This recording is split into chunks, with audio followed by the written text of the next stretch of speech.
ছিল, একটা মারা গেছে, আরেকটা পালায় গেছে, মানে বারান্দা থেকে লাফ দিচ্ছে, লাফ দেওয়ার শেষে সে পড়ে গেছে, পরে কই জানি গেছে গা, পাশের বিল্ডিং গেছে গা। তারপরে আমাদের দুটো বিড়াল, একটা সাদা কালার। চলো, এই যে প্রথম বিড়াল হলো, এই যে ঘুমাচ্ছে, অনেক কিউট, ও খুশি। আর এটা হলো আমার ঢং, ও অনেক খামচি দেয়, ও পুরো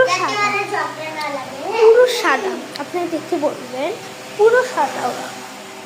এই দেখো পুরো সাদা, এই দেখো একটু চেহারাতে দেখো গেছে, উঠে যাচ্ছে না, এটা ওরই কাজ। আর পাশে বাবা